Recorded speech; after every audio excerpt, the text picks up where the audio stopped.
आणि ते काय सांगाल पालखी महामार्ग घोटाळा जो आहे त्याबाबत तुमच्यावर शिवसेनेच्या नेत्या ज्या आहेत सुषमा अंधारे यांनी आरोप केलेले आहेत. कशा पद्धतीनं या आरोपाचं तुम्ही खंडन करता?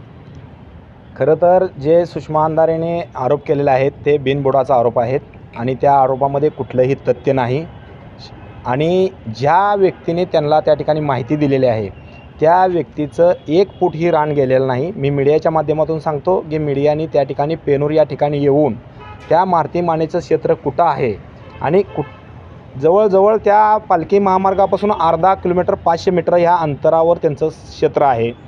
त्यांचा क्षेत्र कुठंही हवेलगत जमीन नाही आणि त्या ठिकाणी मोबदला मागून ह्या शेतकऱ्याला आमच्या ब्लॅकमेल करून त्या ठिकाणी शेतकऱ्याकडून पैसे उकळण्याचं काम करणारा मारुती माने अशा व्यक्तीचं ऐकून त्या ठिकाणी सुषमा अंधारेंनी पालखी महामार्गाचं नाव बदनाम करण्याचं काम ह्या ठिकाणी पाप ह्या सुषमा अंधारेंनी केलेलं आहे. कारण का तर या ठिकाणी मारुती माने यांच्या आईची जमीन त्यामध्ये गेलेली आहे. परंतु आईची जमीन ज्यावेळेस 2000 साली त्या ठिकाणी कोर्ट मॅटर झाला त्यावेळेस त्यांनी त्या ठिकाणी आईवडिलाला सांभाळत नव्हता. त्या कारणानं त्या ठिकाणी 2000 साली 25 वर्षापूर्वी त्या ठिकाणी हक्क सोड कोर्टामध्ये केलेला आहे. अशा गोष्टीची माहिती न घेता त्या ठिकाणी सुषमा अंधारेंनी कुठल्या तर अर्धवट माहितीवर ह्या ठिकाणी काल घेतलेली पत्रकार परिषद आहे. त्यांनी त्या ठिकाणी येऊन खरं तर किंवा माहिती घेऊन त्या ठिकाणी खात्री करायला पाहिजे होती. मला या ठिकाणी सुषमा अंधारे यांना आवाहन करायचं आहे. त्या ठिकाणी उबाटा गटाचे सुदीक पदाधिकारी लाभार्थी आहेत ह्याचं भान आपल्याला असावा. परत त्या ठिकाणी राष्ट्रवादीचे माजी तालुका अध्यक्ष देखील त्या ठिकाणी बांधकाम त्यांचं बी देखील गेलेलं आहे. त्याच्या बांधकामाचे सुद्धा ते लाभार्थी आहेत ह्याची सुद्धा चौकशी करावा. ह्यांच्या खांद्यावर बंदूक ठेवून मारुती मानेच्या खांद्यावर बंदूक ठेवून कोण गोळी चालवतं आहे ह्याचा शोध, ह्याच्या मागचा आका कोण आहे, अनगरकर आहेत का, पिनूरमधील अनगरकराची टीम आहे का, हे शोधण्याचा अत्यंत महत्त्वाचं आहे. आणि 100% खात्री आहे की ह्याच्या मागचा आका हे अनगरकर आहेत. कारण का तर गेल्या आमदारकीच्या इलेक्शनमध्ये देखील यशवंत मानेनं माझ्यावर आरोप केले ते की चरणराज चौरे यांनी या ठिकाणी काय घोटाळे केलेत, जमिनीमध्ये कशा पद्धतीनं झाडाचं पैसे घेतलेत, कशाचं पैसे घेतलेत असा आरोप केले ते. परंतु त्यांना कुठल्याही गोष्टीला समोर जाता आलं नाही. तर त्यांनी दुसऱ्याच्या खांद्यावर बंदूक ठेवून या ठिकाणी एकनाथजी शिंदे साहेबांची शिवसेना मोहोळ तालुक्यात अतिशय जोमानं वाढत आहे, अतिशय जोमानं काम करत आहे. त्यामुळं ह्या ठिकाणी कशा पद्धतीनं शिवसेनेचं नाव बदनाम, चरणराज चौरेचं राजकीय हेतूतून कसं नाव बदनाम करता येईल अशा पद्धतीनं करण्याचं काम ह्या ठिकाणी त्यांचं चालू आहे. मला या ठिकाणी तुमच्या माध्यमातून आवाहन करायचं आहे.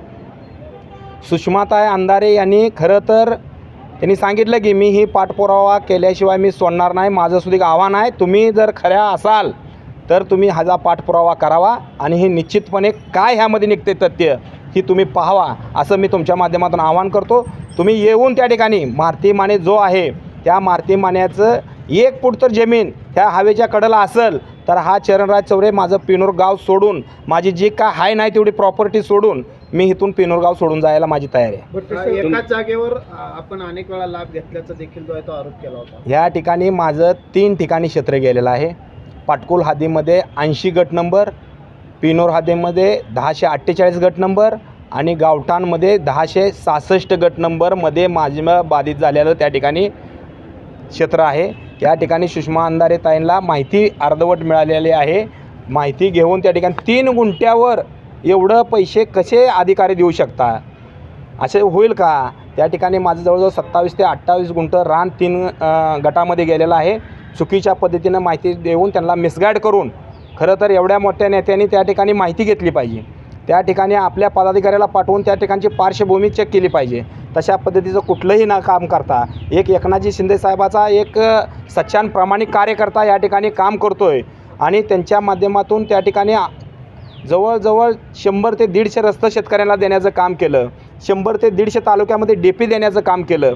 हे कुठं न धावता ह्या ठिकाणी बदनाम कसा होईल आणि एकनाथजी शिंदे साहेबाची शिवसेना कशी आपल्या तळागाळाला ह्या मोहोळ तालुक्यामध्ये मिळवता येईल अशा पद्धतीनं उबाटानं ह्या ठिकाणी आखलेला डाव आहे. आणि ह्याचा मागचा करता करविता कोण आहे, ह्याच्या मागचा आका कोण आहे हे बघण्याचं अतिशय महत्त्वाचं ह्या ठिकाणी ठरणार आहे. आणि 100% ह्याच्या मागचा आका अनगरमधून दुसऱ्याच्या खांद्यावर बंदूक ठेवून या ठिकाणी आमच्यावर ह्या ठिकाणी षडयंत्र राजकीय हेतूतून केलेलं षडयंत्र आहे. कोणाच्या काळामध्ये हा पालखी मार्ग मंजूर झालेला होता आणि या काय पार्श्वभूमी आहे त्या सर्व? ठिकाणी खरं तर सुषमाताई अंधारे यांनी हे साहेब ठाकरे मुख्यमंत्री असताना झालेला आहे. उद्धव साहेबाबरोबरचा माझा त्यावेळेचा 2019-20चा फोटो आहे. उद्धव साहेब ठाकरे मुख्यमंत्री असताना हा आम्हाला लाभ मिळालेला आहे. या ठिकाणी उद्धव साहेबांनाच खरं तर त्यांनी विचारायला पाहिजे की तुमच्या काळामध्ये तुम्ही मुख्यमंत्री असताना या ठिकाणी असा घोटाळा झालेला आहे, कशा पद्धतीनं घोटाळा झाला आहे, त्यांनी उद्धव साहेब ठाकरे यांना ते प्रश्न विचारावा. कारण का तर उद्धव साहेब ठाकरे मुख्यमंत्री होते ना, त्यावेळेस एकनाथ शिंदे साहेब मुख्यमंत्री नव्हते, फडणवीस साहेब मुख्यमंत्री नव्हते. त्यावेळेस मुख्यमंत्री कोण होते? आम्हाला 2021च्या आधी पूर्ण लाभ मिळालेला आहे. आता आम्हाला काय एकनाथ शिंदे साहेब मुख्यमंत्री झाल्यावर मिळालं नाही किंवा फडणवीस साहेब झाल्यावर मिळालं नाही. आम्हाला मिळून त्या ठिकाणी आज 5-6 वर्ष झाले मोबदला त्या ठिकाणी. आणि आम्हाला जर कुठल्या चुकीच्या पद्धतीनं आम्हाला मोबदला मिळाला असेल किंवा आम्ही कुणाची फसवणूक केली असेल तर आम्ही कारवाईला समोर जायला तयार आहे. परंतु आज केलेल्या खोट्या आरोपाला या ठिकाणी जर त्यात तथ्य नाही आढळलं तर सुषमा अंधारे काय करणार, हा प्रश्न आम्हाला पडलेला आहे. आमच्या पालखी महामार्गाचं नाव या ठिकाणी बदनाम करण्याचं पाप ह्या ठिकाणी सुषमा अंधारेंनी केलं आहे. आणि ह्या मागच्या पार्श्वभूमी 100% मी तुम्हाला सांगतो की ह्या ठिकाणचं राजकारण आहे. ह्या आमच्या पेनूर गावातलं राजकारण असेल किंवा तालुक्यातलं राजकारण असेल, तालुक्याचा गुंड असेल, ह्यामध्ये 100% सहभागी 100% आहे ह्याची खात्री आहे. असतील त्याचबरोबर बिल्डिंगचा काही भाग जो आहे तुमचा गेलेला होता. माझं स्वतःचं शिवसेनेचं संपर्क कार्यालय होतं, ते माझं हवेमध्ये बाधित झालेलं आहे.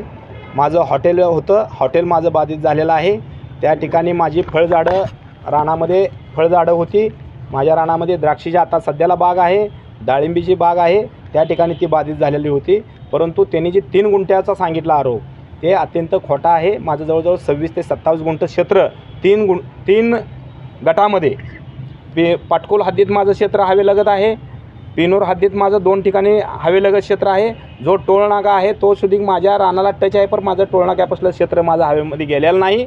परंतु 1048 पाटकुलमधला 80 गट नंबर आणि पेनूर गावठाणमधला 1066 गट नंबर, ह्या 3 गटामधला मला मोबदला मिळालेला आहे. जवळजवळ 1,30,00,000च्या आसपास मोबदला मिळाला असेल. परंतु हा 1400 कोटीचा आरोप बघून अक्षरशः आमच्या पेनूरकरांची आणि मोहोळ तालुक्याची झोप उडवून जाणारा घोटाळा आम्हाला सुद्धा आश्चर्य झालं. आम्हाला तुमच्यावर आरोप झाला आहे, तुम्ही काय त्यांच्यावरती आबरू नुकसानीचा दावा वगैरे ठोकणार? 100% मी कालच सांगितलेलं आहे की मी आबरू नुकसानीचा दावा 100% करणार आहे आणि त्याच्या मागचा करता करविता कोण आहे ते सुद्धा शोधणार आहे. आणि 100% सगळ्या जणांवर त्या ठिकाणी मी आबरू नुकसानीचा दावा, आमचे भाजपचे तालुका अध्यक्ष रमेश माने आणि मी जिल्हा प्रमुख चरणराज चौरे आम्ही दावा दाखल करणार आहोत. आणि ह्याच्या पाठीमागं काय आहे, ह्याच्या पाठीमागचं षडयंत्र काय आहे हे आम्ही 100% शोधल्याशिवाय स्वस्थ बसणार नाही. सुषमा अंधारेंनी लोकांचं चांगलं करण्याची भूमिका असावी, उबाटा शिवसेनेची चांगलं करण्याची भूमिका असावी. मी ह्या ठिकाणी तुम्हाला आणखीन सांगतो की त्या ठिकाणी उबाटा गटाचा पदाधिकारी सुधीक लाभार्थी आहे. राष्ट्रवादीचे माजी तालुका अध्यक्ष सुधीक त्या ठिकाणी लाभार्थी आहेत. त्यांचं का निघलं नाही? रमेश मानेचं चरणराज चौरेचं फोटो कसं काय धावता आलं? त्या ठिकाणी त्यांचं देखील फोटो दावाय पाहिजे होतं ना. या ठिकाणी राजन पाटलाबरोबरचं फोटो दावाय पाहिजे होतं तालुका अध्यक्षाचं माजी राष्ट्रवादीच्या. या ठिकाणी ज्यांनी यांना स्वप्न पडायला लागले ती जिल्हा परिषद गटातील, त्यामुळं मला जाणूनबुजून ह्या ठिकाणी टार्गेट केलं जातं आहे. आज या ठिकाणी मोहोळ शहरामध्ये 21च्या 21 जागावर शिवसेना लढली आहे. त्याचं कुठं तर मनामध्ये दुःख आहे, त्याचं कुठं तर खंत वाटते. चरण चौरे ह्या ठिकाणी चांगल्या पद्धतीने काम करून शिवसेना पक्ष वाढीचं काम करतोय, त्याला कसा ब्रेक लागेल हे बघण्यासाठी माझ्यावर केलेलं हे षडयंत्र आहे, राजकीय षडयंत्र आहे, त्यामध्ये कुठलंही तथ्य नाही. ओके. लोकशाही मराठी ऐका, पहा, जागरूक रहा.